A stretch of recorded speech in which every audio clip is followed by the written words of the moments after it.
Hi, everyone. Welcome to Spill the Tea Radio, where we interview awesome singer-songwriters and those who influence their lives. Spill the Tea Radio explores the journey, creativity, and inspiration behind the songs. My next guest is a musician, singer, songwriter, and producer from Toronto. Her soulful sound combines conscious lyrics and dynamic vocals with the colors and harmonies that cross classical, jazz, and gospel lines with a rhythmic sensibility that draws from classic funk, R&B, and hip hop. She has grown a growing list of festival performances, including NXNE, Canadian Music Week, iLive, Soulfest, and the Toronto Funk, Soul, and R&B Music Festival. So let's spill the tea with Ciara Leah. Ciara, welcome. Thank you. Thanks for having me. That is a wonderful list of accolades. They go on and on. We could have done a whole 17 minutes of other people talking about your music. So I just suggest people just go and listen to you and catch you at a performance. Um, you have a lot of different genres that are mixed into your music. And when people listen to your music, they will hear all of those different genres moving in. But let's talk about your influence into music. You are the baby of the family. You're the youngest of 9 children. That's right. And you come from a fairly musical family. Your eldest sister is an opera singer. And what was life like growing up as the baby of the family? Of course, you were spoiled. Everybody knows that. The youngest child's always spoiled. You may refute that, but that's okay. You can refute that if you like. What was it like growing up in a musical family and being the baby? I was really an observer.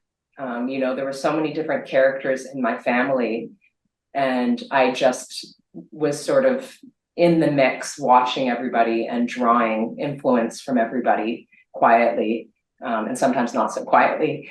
But yeah, I mean, we're a motley crew, and we all are doing our own thing. And I think that my sister, being an opera singer, I always was sort of musically in that shadow a little bit. And so, although I love to sing around the house and vocalize and play around with my voice, my main instrument was the piano. And so that was my refuge. That was where I would go to create and express myself and come up with ideas. So it wasn't really until she moved out and I started exploring my voice a little bit more, funny enough, through a martial art called capoeira. I don't know if you're familiar with it. It's a Brazilian martial art. And there's singing and a sort of very dance influenced movement. And I started to learn these tunes in Portuguese, and people started to take notice of my voice. And that was when I really realized that was another, sort of avenue to explore. Now you also have 3 children that we're going to call them musical because we know that your youngest is on the album that Yeah. that you produced. You have one child that has followed in your footsteps with the violin. Are they all musical? Do they sing with mom around the house, or do they, does mom start to sing and they say, "Oh, mom, would you stop?" Yeah, we actually drive my husband nuts. Because one of us will break into song and the other one will join in with harmony or just, start making up stuff. And although my son isn't formally entrenched in music, I remember like from a very young age, he just picks up noises around him. Like we'd be in a public washroom and he'd hear the dryer go off and he'd like mimic the tone, or we'll be sitting on a streetcar and he'll hear like 3 independent noises in the background and then construct a beat around it, and then we start kind of riffing off of each other. So Wow. our whole life is just very like we live like a live everyday musical. A So live everyday musical. What a wonderful family. What a wonderful household to be in. yeah. As a young musician, growing up in that household of music, was it was it just a natural progression for you to move into a musical career? Or did you have an aha moment where you said, ah, I'm going to be a musician like Big Sis? Yeah, it's funny. I I always loved music and I always loved the arts, but I was also very academically inclined. And my family thought that I was going to be a doctor, because I was top of my class all the way through school and through to high school, and excelled at mathematics especially, and sciences. And so I ended up going to school to U of T, and I got an undergraduate degree in science with a specialist in physiology. And then from there, I continued and I got a master's degree in science, again, specialist in physiology, human physiology. I ended up getting pregnant in my final year doing my master's. And it was during that pregnancy that I really started to take inventory on my life and what I wanted, and what did I want to teach my children, and how I wanted to lead by example. And it was during that time that I realized, if I'm going to teach my children to follow their dreams, that I have to follow mine. And my heart really was with music. So I started to just kind of figure out the way to make it happen. Now, what was it like when you made the announcement? I think I might have mentioned to you in our pre-interview that my wife, Joanne, is the youngest of 8 children. You're the youngest Oh, of 9 children. yeah. By the time it gets to you and you said, yeah, I know I've gone through university and I've got, and I'm working on my master's here, but I really want to produce music. When you're the 9th child, does mom and dad just say, yeah, yeah, honey, whatever you want to do. We're done fighting with everybody. We're done trying to shape everybody's career. You want to be a musician? Go ahead. Well, I think my family had high hopes of me being a doctor, but my mother wanted to be a doctor. And back when she was going to school, yeah, well, I mean, I think the system's different in different countries, but in Canada now you get an undergraduate degree and then you apply to medical school. Mhm. But when my mother was growing up, you went straight from high school into medical school. Mm. And so she jumped right in and she was overwhelmed, and she ended up switching into law and becoming a lawyer. And I think she always regretted not following it through. So when she saw that inkling of hope that I might go in that same direction, she was sort of putting her eggs in that basket. Now, having said that, my mother and has supported me in whatever decision I've made, and she's always said I'm the one that marches to the beat of my own drum. So it's like, oh, okay, now Ciara wants to do this, but I think the fact that I was kind of in this limbo period, I was having a child, and it's sort of expected, especially in Canada, that you spend some time with the child. And so there was a built-in kind of hiatus in my life. And so during that time I sort of just kind of crept in, and it was like a natural transition, because it just sort of fit in with my life at the time and how my life was evolving in that way as a mother. So it was, had I just finished my master's degree and I was, set to take a job in the sciences and then made that kind of flip, it might have been more of a kind of shock. But yeah, it just kind of worked out that it was a sort of natural transition into it. Now we are going to get into one of the songs that Ciara wrote. This song was from Ciara's debut album released in 2023.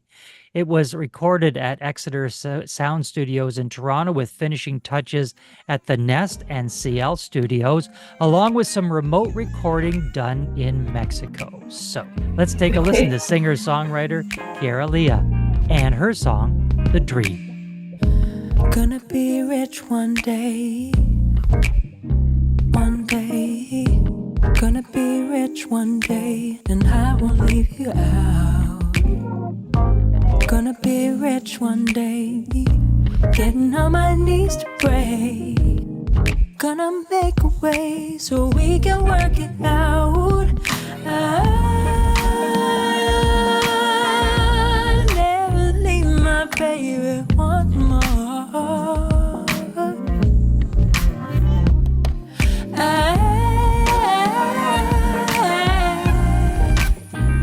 won't leave my baby one more. Yeah. Gonna find love one day. One day. Gonna find love one day, and I'ma show you how. 'Cause when you love somebody, you don't need anybody. Nobody gonna lead the way so we can work it out. We can work it out. Yeah, lead the way. My heart keeps beating, beating. One day we'll all be free.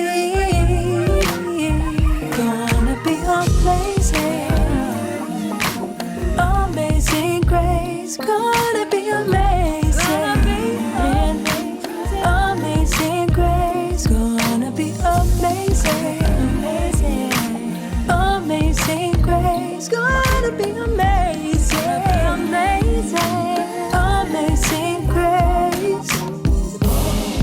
Ooh, yeah. One day we'll all be living free.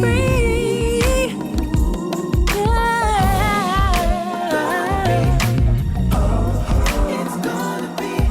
One day we'll all be living free.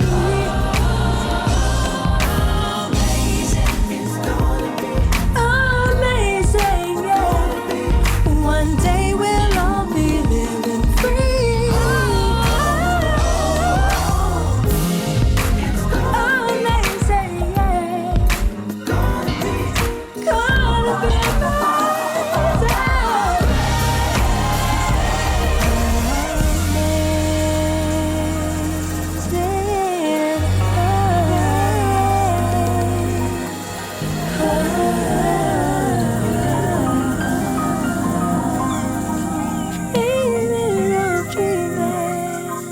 That was The Dream by Ciara Leah. Ciara, tell us about that song. As people listen to it, they get that dreamy feel. There's some very, very interesting sounds that you drew into that song. What's the song about, and what was the inspiration to write it? The song was written for my children. It was a song that literally came from a dream. I was leaving a bad situation, and I was staying with a friend in his basement, and I remember vividly, it was dark in the basement, and I was sitting at my keyboard, and this song that I had pulled from a dream, I sort of sat down on the keyboard, and the melody just came pouring out, and soon after the lyrics followed. And it was, much like a lot of my music, when I'm writing a song, I think about it sort of being an affirmation. And I recognize that when you're creating music, you're putting vibrations out into the universe. And so I'm very careful with what sort of words that I am manifesting. And so this was a message of hope that was directed towards my children, going to be rich one day, and I'm not going to leave you out, and about finding love and showing my children how. So it was really important for me to lead by example, and it always has been, to lead by example, to build for them, to create a foundation for them, and to show them what love is, not just by telling them or by stories, but to see, oh, mommy is in love. I want love like that as well. You know, and also to pour into them and to love them and for them to learn from that. So these were sort of affirmations and reminders of what are of the things that are important. So it was something that I wrote for them, which came from a dream, hence the title of the song. And so yeah, I wrote this song, and I wanted to incorporate a lot of those dreamy aspects into it to kind of make that vision come through. How do people find out more about you, Ciara? What's the website? What are your socials so people can find out more about your music, where you're performing, and more about you? Yes, so I have probably the Instagram page is sort of the center, because you'll find in a bio a link to all of my socials. But my Instagram handle is Ciara Leah Music, so CIARA LEAH, and then music. And that's pretty much across the board. All of my handles are Ciara Leah Music. You can find me on Facebook, on Instagram, on Twitter, although I'm not so active on Twitter, and then of course YouTube. In conversation with Ciara Leah. Ciara, thanks for being with us. Thank you so much.